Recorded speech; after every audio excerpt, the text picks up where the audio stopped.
afternoon, friends, and thank you very much for being here on what is, of course, a holiday for all of us. I'm grateful to you for having spared the time to come here in this afternoon. What we will do today is that I have here with us, on my extreme right, Ms. Sujata Mehta, who is the Sherpa for the Prime Minister for the BRICS Summit. And along with her, on my right, is Mr. Dinkar Khullar, who is Secretary West in the Ministry of External Affairs, and he handles issues relating, among other things, to Latin America. Given that the 6th BRICS Summit is to be held in Brazil, what we will do is I'll request Ms. Sujata Mehta, who is also Secretary Economic Relations, to tell us about our approach to BRICS.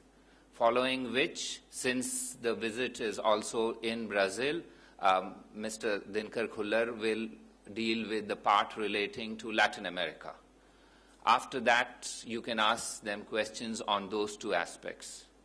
At the end of that, in case any of you are interested in on any other issues, I certainly will be willing to answer those questions. But we will go in sequence, that is BRICS, Latin America, and any other issues.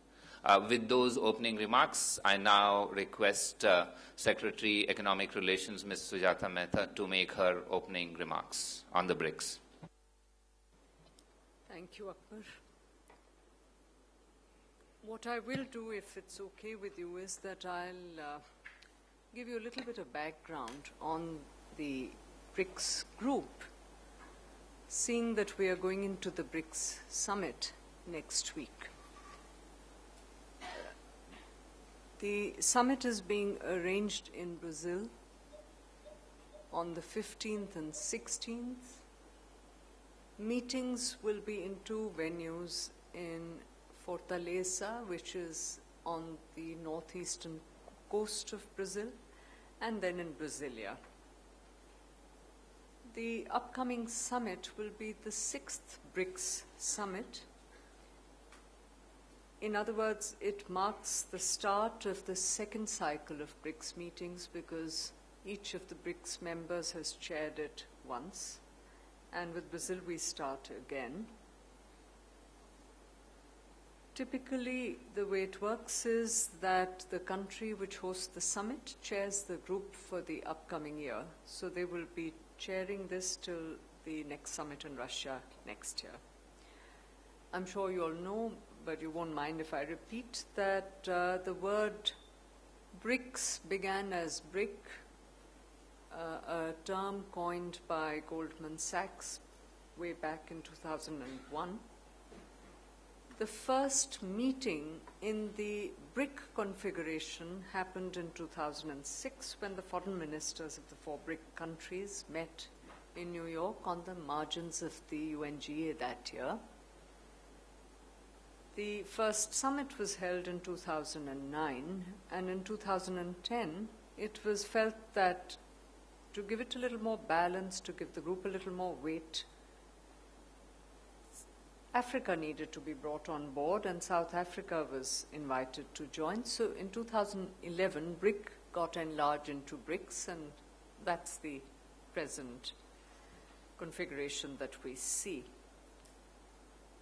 BRICS is a tremendously important group in terms of its potential. We account for more than a quarter of the world's land mass, 40% of the world's population, and a combined GDP of US dollars 24 billion. It's an interesting group of countries politically. There are 3 declared aspirants for membership, permanent membership of the UN Security Council, 2 members who are permanent members of the Security Council. As a group, BRICS have natural resources, financial resources, and consumers to be able to generate demand so as to be able to give momentum to manufacturing, innovation, and technological advancement. The activities within BRICS as I said, are annual summits, but in addition to those summits, there is an ongoing cycle of activities in virtually 20 plus areas of activity. And each year, the summit declaration contains within it a very specific action plan, setting out what would be some of the things that BRICS members will be engaging in collectively in that year. This year, too, there will be a declaration. There will be the Fortaleza Declaration as far as we know now. The declaration is still under negotiation. It will be happening, in fact, over the next 5 days. Negotiations start tomorrow into Friday, by which time we hope to have wrapped it up. Immediately prior to the first summit day, which will be the 15th, there will be ministerial meetings on the 14th. The Brazilian hosts have invited, they've envisaged 3 different sets of high-level meetings on the 14th. In addition to that, there's a BRICS Business Forum. The BRICS Business Forum will be meeting on the 14th. We hope that there will be a significant presence of Indian business persons there. There's a body called the BRICS Business Council, which comprises 5 senior business persons from each BRICS member. So they will be meeting over the 14th, 15th. So in fact, there's a fair amount of activity that we expect over the next week or so till the summit on the 15th.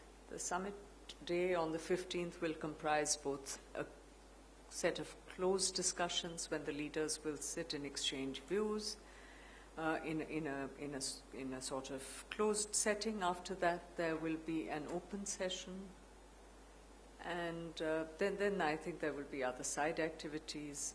On the 16th, the scene of action shifts to Brasilia, where the BRICS leaders are going to be meeting some leaders of South America. And at this point, I'm going to hand you over to Secretary Mr. Kuller, who is going to be giving us the background on the regional part. Thank you.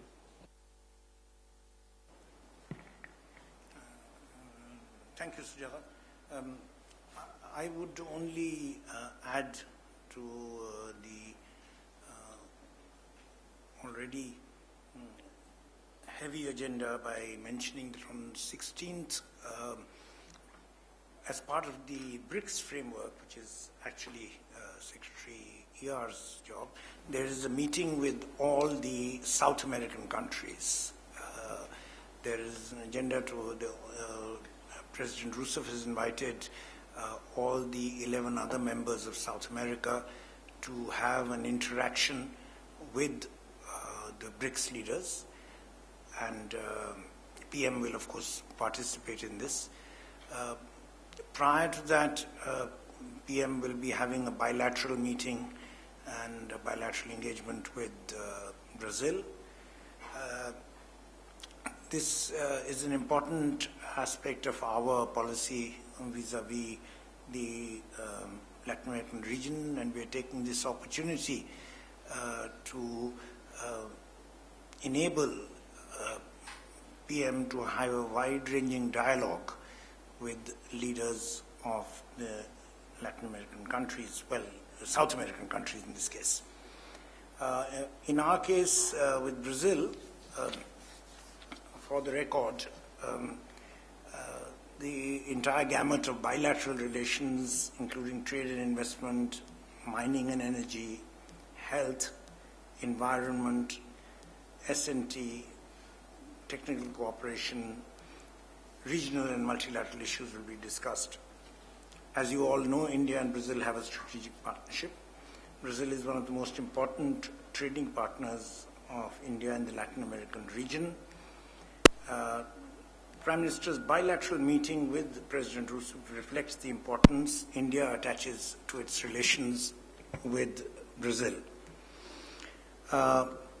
As I mentioned in the second session, which is on 16th, the Prime Minister, along with other BRICS leaders, will meet with South American leaders.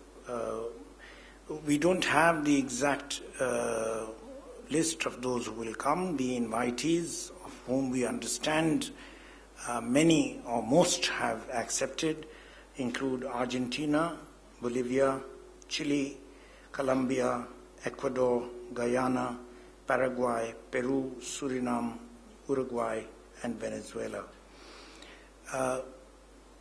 We believe that the first meeting of the Prime Minister with heads of government state of South America will further strengthen our already close bilateral relations with these countries and will actually be an opportunity to reinforce them.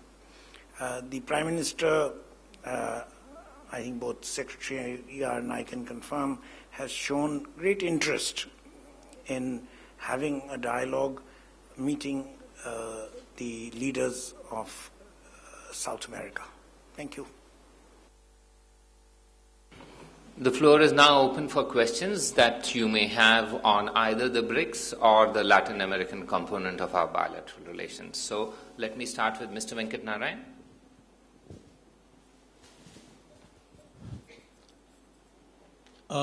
I understand that BRICS is now going to become BRICSA, with Argentina joining, and that China will host the BRICS Development Bank in Shanghai. Do you have anything to say about these two things? Thanks.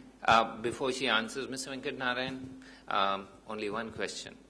So we choose if you ask more than one. And that's the record. That's the norm.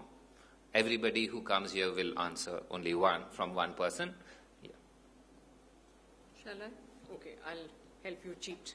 The answer to the first has been given by Akbar in the past. We have nothing to add to that. As far as the second is concerned, the matter relating to the BRICS Development Bank is still under negotiation. So you feel that there's certainty that it will be in Shanghai or anywhere else. I'm not aware of that. It's still under negotiation. Thank you. Just to mention to you, we are having this briefing earlier because the Sherpa will be leaving today, and there's going to be a series of meetings prior to the summit, and these are the negotiations. So much of the outcomes will be determined during the negotiations, and therefore, if you ask us questions relating to the outcomes of the summit, those are only going to flow from the negotiations, and that's why we called you today. Yes, Manish? Since you're not talking about outcomes, ask you, from India's point of view, what are the deliverables we are looking at in terms of what are our priorities of the forthcoming? This marks the beginning of a new cycle. From our point of view, the BRICS process is in itself of such symbolic significance, given the weight of the members, given the weight of the countries involved, that the fact that we're able to meet in this configuration and take collective positions is in itself its own message. So let me not treat that as a light outcome in any sense of the word. We will, of course, be hoping for an endorsement of the need for Security Council reform. I think that is an important issue that we will hope to certainly pursue in the discussions in whatever form. This is becoming an important year in the calendar of multilateral discussions, given the ongoing and the ongoing discussions in the UN in terms of the post-2015 development agenda, in terms of developing sustainable development goals. So those items will certainly also come up for discussions. This is an important group of countries with significant interests in all of these. So this too is an area. You have, a moment ago we heard about the question from Mr. Venkat Narayan about the BRICS Development Bank. I mean, this has been an important element of discussions which we hope will be carried forward. There should be something perhaps in terms of an outcome we hope on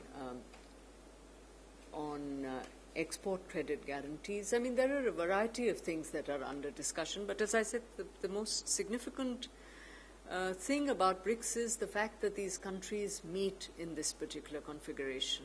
So that's what I would like to underline. Thank you. Naz? Actually, can you give us a sense of how, if when this development bank comes into being, how India is going to use it for its development? Must be some roadmap.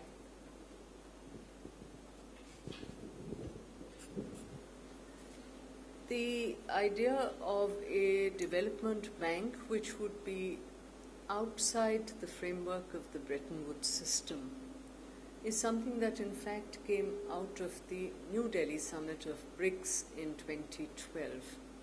We are still at the stage when we are negotiating it, so I wouldn't want to speculate on what roadmap there will be for utilizing it, but I think the general assumption is that it will be a development bank which will be available to provide concessional credit to members of BRICS, if they should so wish, and to other developing countries. That's the logic of the proposal.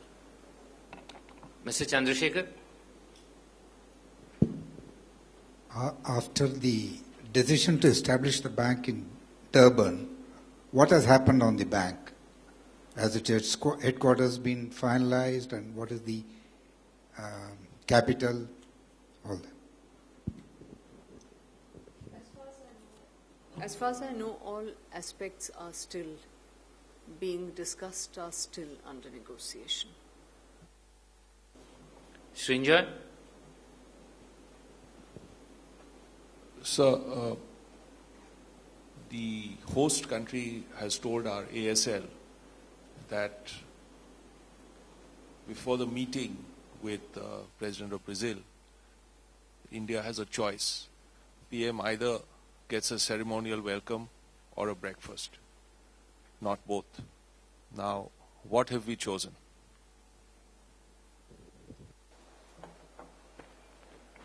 I think you should have asked the question to the Prime Minister. But the simple fact of the matter is, I think we will, as you said, that ASL team has come, we'll go by logistical convenience. As I mentioned to you, a large number of people want to meet PM amongst the Latin American leaders who are going to be present there. So it will be done basically on convenience of timing. And I have my belief is that we will probably go to the presidential palace where PM will have a reception and will have his talks. Because my own impression is that PM is more concerned about substance than basically form. Dipanjan?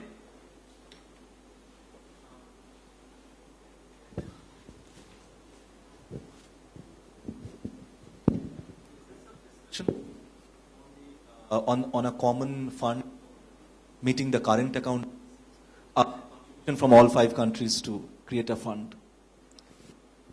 That has been under discussion. That there should be a fund that the countries should be able to draw upon, exactly for this purpose that you said, in the event of a liquidity crunch, they should be able to draw upon. This too is an idea that is under discussion.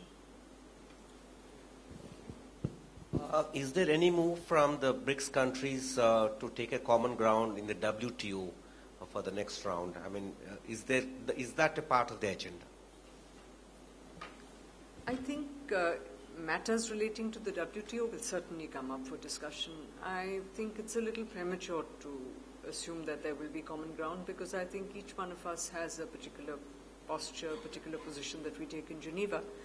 So I wouldn't say that there will be a common outcome in that sense, but certainly there will be discussion on WTO matters. Yes, ma'am. Navika Kumar. Here. On the sidelines of the BRICS, is there a bilateral meeting with the Chinese president, and what can we expect from that particular meeting? Okay. It's normal for Prime Minister to meet other BRICS leaders.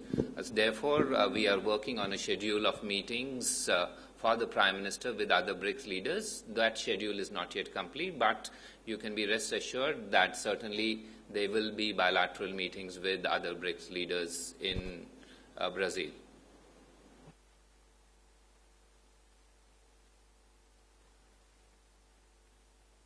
Anyone else?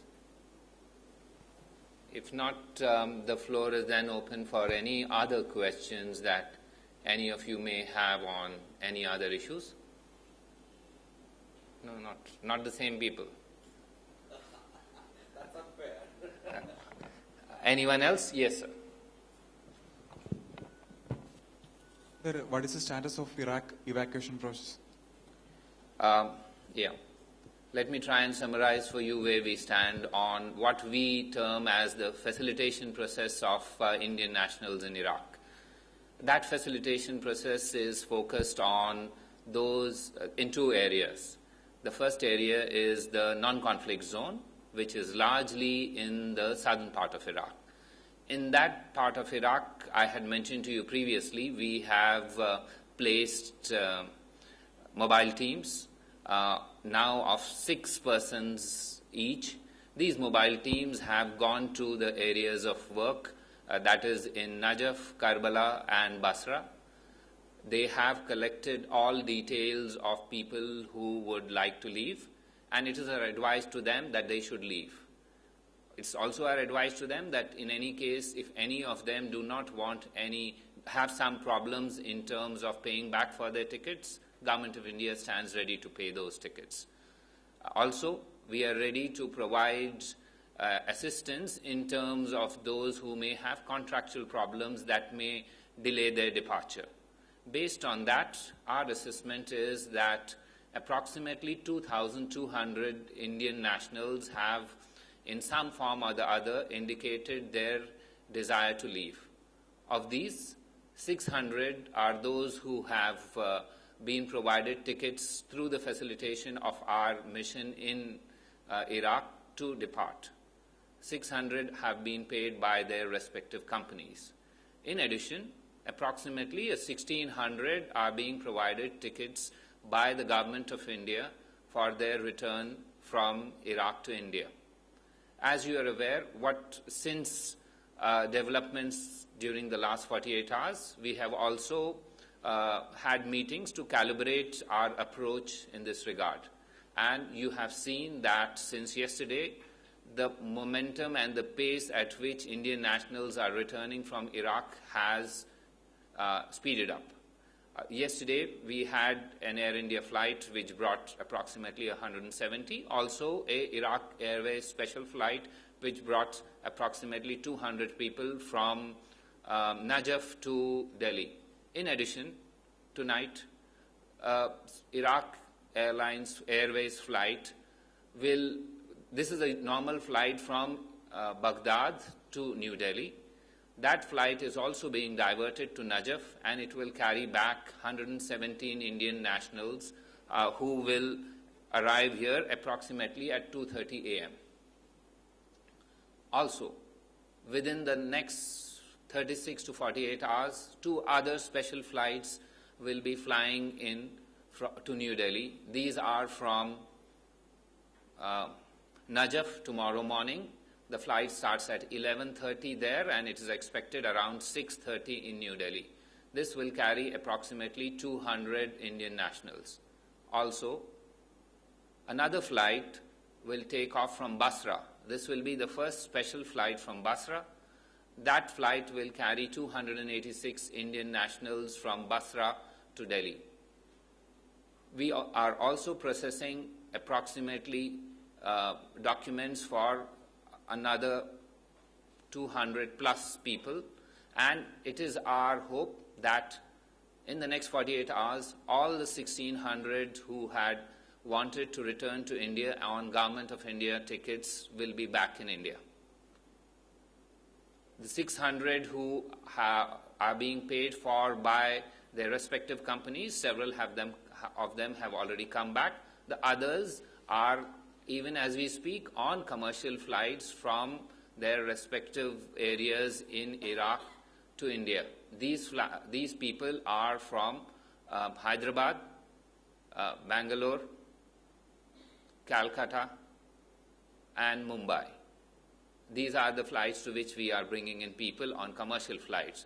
For those of you who may think that why commercial flights are being used, let me tell you, Iraq currently from Baghdad, there are 10 commercial flights every day to different points in the Gulf. So we are utilizing all that is available in terms of commercial seats. Where they are not available, we are bringing them through special flights using Iraqi Airways. With that, we would be able to complete the process of bringing back most of those who have wanted to come back. That said, we are also doing what we thought is a due diligence exercise, because approximately 486 telephone calls were received by our control rooms here as well as in Baghdad. Based on those calls, we are responding to each of them, and we hope to clarify to them either that the people they want have come back or do not want to come back. These are both options. Ultimately, it is a judgment call of an individual, and it's for that individual to take that call, although the Government of India stands ready to assist them in every way possible. Also, at the beginning of this exercise, when we started the control room, we used to get about 60 to 80 calls. Today, we are down to 4 to 6. That indicates to us that the level of anxiety, the level of concern has reduced considerably. That is partly because we have responded, partly because those who have wanted to come out are either coming out or are in the process of coming out, and the others perhaps have been able to communicate to their friends and relatives that they seem to feel that the situation does not warrant their coming back. That's about the areas in terms of, and as I said, that's the areas in terms of non-conflict zones. And our intention is, as part of a calibration of our approach to the security situation and assistance to Indians in Iraq, to divert the resources that are freed up from this quick facilitation process into what is an extremely difficult situation in the conflict zone. You are aware there are a limited number of Indian nationals there. I will not get into the numbers because even if there is one, that is one too many. And therefore we are focused on those aspects. We are working through, as I have said previously, the front door, the back door, as well as the trap door. But I also want to tell you, I see a new genre of journalism coming out these days. I don't know what to term it, because sometimes I see new characters who never were in the picture sprouting out and claiming all sorts of views on that. My request to you is, we have been informing you of the developments every day. Please be patient and work with us. We are here to provide any response that you want. I think with that, I will close this interaction unless any of you have any other specific questions. Yes, ma'am. Just any other specific details about William Hague and Osborne's visit? I mean, what's happening in Mumbai tomorrow after they land? Well, what I can try and give you is a feel of the bilateral part of it, where there are likely to be meetings, A, with the External Affairs Minister, B, with the Prime Minister. In addition, there are also separate meetings that have been requested for Mr. Osborne with his counterpart. That is the Finance and Defense Minister. That is being worked on. As regards the meetings with the External Affairs Minister, the focus, as you are aware, is on bilateral trade and economic ties. India and the UK have a trade relationship which is approximately $15.8 billion. The trade is in favor of India. It's approximately 9.8 or something Indian exports, the rest being UK exports to India. There will be a discussion on that. Apart from that, you are aware that we have a strategic partnership. So there will be aspects that strategic partners discuss. Counterterrorism would be one area of discussion. Also, there will be discussion on issues of an international nature when two foreign ministers meet. And if you are interested in that, there certainly will be discussions on Iraq as well as on the discussions between P5+1 and Iran. Yes. Please wait, I will answer. Total, how many mobile team in Iraq? We have in 3 locations mobile teams, that is, 4 locations. Karbala, Najaf, and Basra. In addition, in Iraq, in Baghdad, although we have an embassy, there is a mobile team. These mobile teams are broadly in those 3 areas, that is Karbala, Najaf, and Basra. We have 6 members each in that mobile team.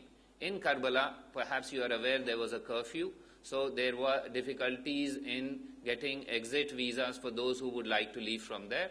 But since then, that curfew has been lifted yesterday, and we hope that some of those people flying out from Najaf will be those who are from Karbala also. They will be bussed from Karbala to Najaf and then fly out from Najaf. Yes, Dr. Akhilesh Suman. Sir, as you have told that you are also looking into the contractual engagement of the people who are coming from Iraq. Does it include whether they are being paid by their employers or not? Dr. Akhilesh Suman, the issue of labor relations is much vaster than this. You are aware that in that region, labor relations are an issue. At this stage, we are not there to resolve all labor relations or to restructure the relationship between the employer and the employee in Iraq. What we are doing is that in case there are difficulties for somebody to be released, we will try and work with the employer to ensure that the person who does not want to work there would be released. That, of course, would entail still going by the contract. And if that contract has some liability, the employer will perhaps invoke it. It is for the employee to decide whether they would like to return on the basis of existing contracts.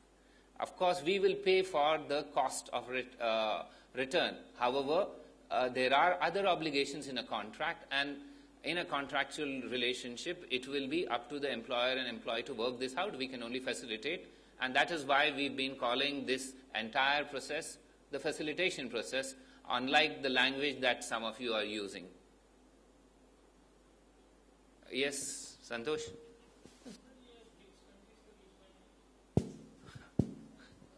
Common fund की बात की थी तो ये sir जो last year BRICS हुआ था उसमें भी अपना $100 बिलियन के फंड की बात की गई थी ये सेम फंड है या this is the additional one जी जिसकी मैंने चर्चा की ये वही फंड है उसी की बात कर रहे हैं So with that we come to the end of this interaction. Thank you very much for being here on a holiday.